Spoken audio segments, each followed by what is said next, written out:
So we've already discussed that asymptotes are lines that our graph really wants to get close to, but doesn't touch and usually doesn't cross or touch.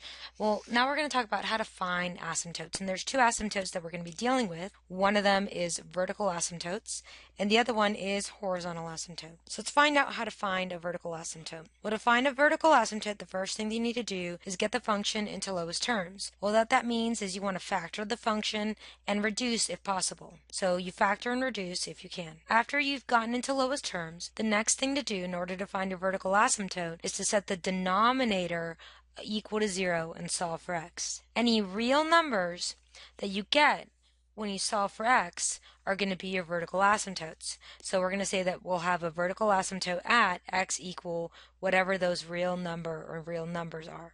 Now, please note, you're never going to cross a vertical asymptote. And if we think about y, again, we're going to set that denominator equal to 0 to solve for x, right? Well, whatever solution we're getting there is going to make our function undefined. And if we're undefined, we can't really exist. We can't plot that x point. So we're never going to cross vertical asymptotes or touch vertical asymptotes because our graph will always be undefined at those points. Well, let's practice finding the vertical asymptote that we did before. All right, well, we were given this function. Let's just rewrite it. Remember, the function here is f of x is equal to 1 over x. Okay, to find a vertical asymptote, what do? First, we get into lowest terms, so we factor and reduce. Well, I can't factor the numerator or the denominator, so I'm already in lowest terms. Step 2, set the denominator equal to 0. Well, my denominator is x, so if I set x equal to 0, I'm already solved for x, I get x equals 0. Well, 0 is a real number, so that means that x equals 0 should be my vertical asymptote. If I come here and look, x equals 0 was my vertical asymptote that I realized from drawing this picture. So again, how do you find vertical asymptotes? Reduce your function, set the denominator equal to 0, and solve for x. All right, what about horizontal asymptotes? Horizontal asymptotes, you find them depending on what the degree of the numerator and the degree of the denominator are. So the first thing you're going to do when you're looking at horizontal asymptotes or to find it is to determine what's the degree of my numerator and what's the degree of the denominator. Remember, the degree is which the highest exponent is once you've been completely multiplied out. So 3 options can happen here. Option A, option B, or option C. Option A says, all right, well, if the degree of the numerator is smaller than the degree of the denominator. So option A is if the degree of the numerator is smaller than the degree of the denominator. If that happens, you're going to have a horizontal asymptote automatically at y equals 0.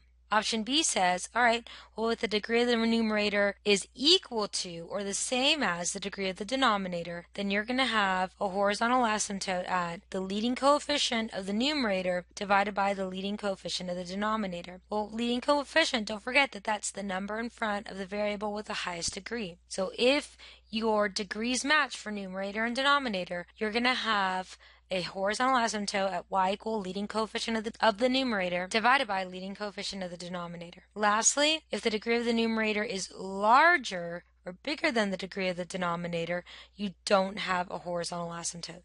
So if the degree is larger, then you don't have a horizontal asymptote. You have something else that's called an oblique asymptote, but we're not going to look at those. So again, you have 3 options. You're either going to be smaller, the numerator is going to be smaller, which means you have a horizontal asymptote at y equals 0. They're going to be equal to each other, so you'll have a horizontal asymptote at y equals the leading coefficient of the numerator over the leading coefficient of the denominator. Or you're going to be larger, your numerator's degree is going to be larger, which means you don't have a horizontal asymptote. Now, you are allowed to cross horizontal asymptotes. That's possible. It happens. So you need to figure out whether or not you can cross these things. Well, how would you do that? How do you find out whether or not you cross a horizontal asymptote? Well, what you're going to have to do is set the reduced function equal to whatever number you get for the horizontal asymptote, and then solve for x. If you get something that makes sense, if you have x equals something, then that is the x value of the point where you cross a horizontal asymptote. The y value is just going to be whatever number you got for that horizontal asymptote. And we'll look at an example of this when we're actually graphing rational functions later. So we're going to look back at figuring out how to do this a little later when we look at rational functions. But what I want to do right now is go back to the graph that we did before and figure out what kind of horizontal asymptote according to our options we should have gotten here. So the first thing you need to do is look at the degree. Well, the numerator is 1, so that means I have 0 x's, so the degree of the numerator would end up being 0. Well, how about the denominator? Well, the denominator is just x, and that would be x to the first power, so the degree of, the degree of the denominator would be 1. So if we look at these two options, the degree of the numerator is smaller than the degree of the denominator. And when you're smaller, if we go back here and look, what happens when you're smaller? You have an automatic horizontal asymptote at y equals 0. Well, what was our horizontal asymptote? Since we're smaller, this tells me that I'm option A, which means that we would have a horizontal asymptote at y equals 0. Well, if I look here, that's exactly the same thing that I got when I found the horizontal asymptote just by looking at that picture. So again, we are going to have to determine algebraically, or using these processes, the asymptotes of a function. So let's look at the next 3 examples where we're doing that. So let's look at example 4. It says to identify all the vertical and the horizontal asymptote of each function. So we're going to start with the vertical asymptote. What do we do first? We need to factor and reduce. So can I factor the numerator? I can. That factors is x minus 1 times x plus 1 over the denominator, GCF of x times x plus 1. Can I reduce anything? I can. I have an x plus 1 in common, and I end up with x minus 1 over x. So I've completely reduced myself, and reduced this function is x minus 1 over x. So let's find the vertical asymptote. So to find the vertical asymptote, what I need to do is set the denominator equal to 0. I set x equal to 0, and I'm already solved for x. So is 0 a real number? It is. So I would say that I have a vertical asymptote at x equals 0. So I have a vertical asymptote at x equals 0. Well, what about the horizontal asymptote? Remember, that depends on the degree. Now, I don't care whether you look at the reduced function for the degree or the original function to the degree. If you reduce correctly, you'll get the same answer no matter which one you did. So I'm just going to use the reduced function. But again, I could have used the original function, because as long as I reduce correctly, I would get the same answer no matter which function I used. So for a horizontal asymptote, again, what I need to do is look at the degree. With the degree of the numerator, well, I just have an x, so that would be x to the first power, or 1. The degree of the denominator, well, again, I just have an x, so that would equal 1. So if I look here, these are equal or the same. Well, when I have 2 degrees for numerator and denominator that are equal, then that meant I had a horizontal asymptote at y equals the leading coefficient of the numerator.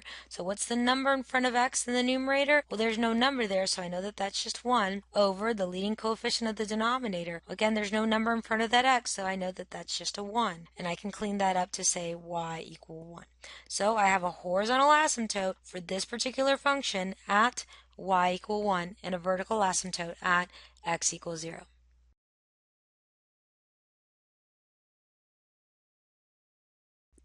Let's look at the next few examples.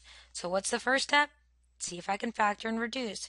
Well, I can't factor the numerator, so I'm just going to leave that as 5x minus 2. If I factor the denominator, I get 3x and x, and then I get 2 and 1, and then this is going to be minus 1 and plus 2. So I have 3x plus 2 and x minus 1.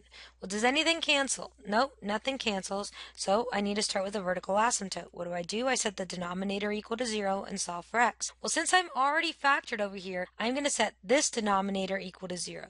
Again, the only reason is because if I were to set this denominator equal to 0, first thing I'd have to do is factor. And since I've already factored, it'd be easier to set this denominator equal to 0. Solve them, and I get x for the first one is equal to negative 2/3, and for the second one, x is equal to 1. Well, both of those are real numbers, so I'm going to say that I have vertical asymptotes at x equal negative 2/3 and at x equal 1. What about our horizontal asymptote? Again, that depends on our degrees. So degree of the numerator, well, the degree of the numerator is 1, right, because there's no exponent by that. So I would say equal to 1. Degree of the denominator is 2. Degree of the denominator is 2. Now, the reason that I used this function instead of this one when I was finding the degrees is, remember, I was not able to reduce. So since I couldn't reduce, these are exactly the same. The difference is the left-hand side has been completely multiplied out, which makes it a lot easier to find the degree. Here I would have had to multiply in order to find the degree. So since I couldn't reduce, I'm going to go ahead and use the original. So if I look here, the degree of the numerator is smaller than the degree of the denominator, and when you're smaller than the degree of the denominator, that is option A, and option A tells us that we have a horizontal asymptote at y equals 0. So for this function, I have a horizontal asymptote at y equals 0 and vertical asymptotes at negative 2/3 and 1.